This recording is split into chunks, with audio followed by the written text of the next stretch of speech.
Ciência outra. É. Queria que você falasse. Quando eu fui fazer o doutorado, Bia, eu queria escolher um tema que fosse bem inédito. E aí nós estávamos tateando, eu e meu orientador, sobre isso.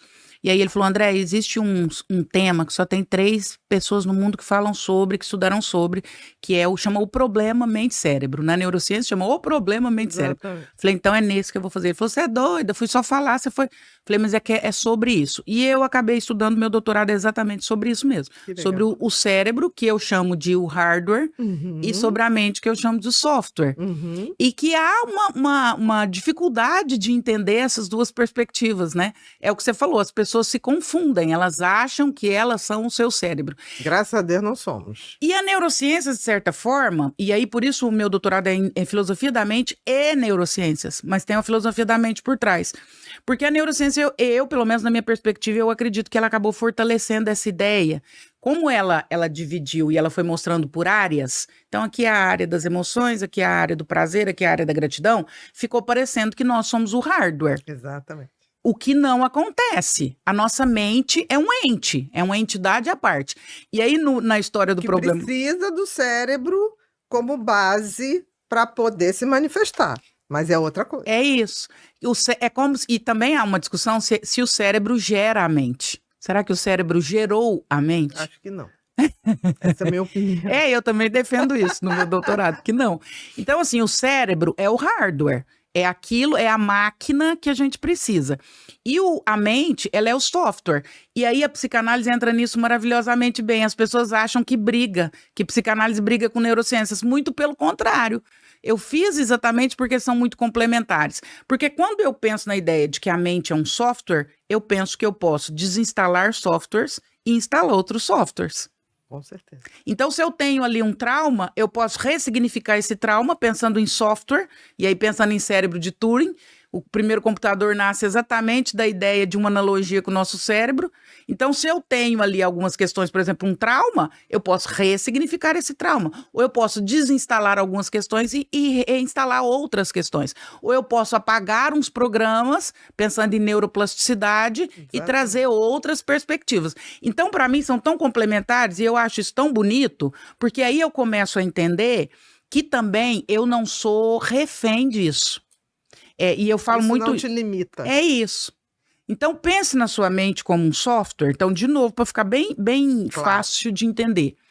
O nosso cérebro, imagina você comprou um computador. Ele está ali, virgem, mas ele precisa existir. A máquina, as tomadas, os processadores. A nossa mente são softwares. Alguns já vêm no programa, quando você comprou o computador. Já vem rodando. E você pode escolher, inclusive, se você quer que continue rodando. E aí eu faço uma analogia, inclusive, sobre TDAH e autismo. O TDAH e o autismo, para mim, entram na mesma leitura. E por isso é considerado um transtorno e não uma doença.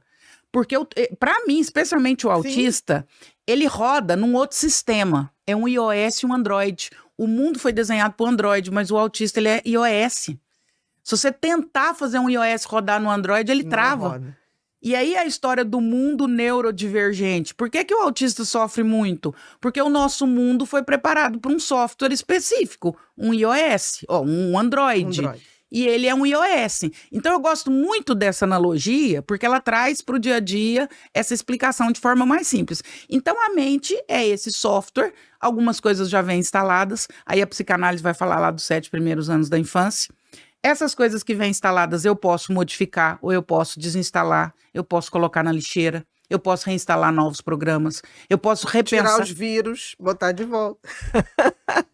Vírus entram... Então, palavras que as pessoas te dizem durante a vida, situações que você viveu, traumas que você passou, são os vírus. Eu preciso ter um antivírus eficiente o tempo todo. Aí vem a terapia, a meditação, o Blue Mind. Exatamente. Como esse antivírus que vai limpando esses vírus que constantemente podem vir entrando. A pessoa te manda um e-mail com vírus. Às vezes a pessoa te fala uma coisa, ou numa relação, a pessoa coloca aquilo na sua cabeça, te faz questionar sua própria autoestima, seus desejos, a sua sexualidade. Então, para mim, essa analogia ela é maravilhosa. O cérebro é um hardware, a mente é um software. Os dois são complementares e o software depende do hardware. Um não é produto do outro. O software não nasceu do hardware, mas os dois são complementares e os dois precisam estar funcionando de forma que a coisa aconteça, funcional. Então, no meu doutorado, eu estudo muito isso. E aí eu consegui trazer isso para uma linguagem, foi aí que eu comecei a dar muita palestra, porque aí eu comecei a trazer isso para várias linguagens. Então, eu falava de neuromarketing, eu falava de neuroliderança, eu falava de tudo que você pensasse em neurociências.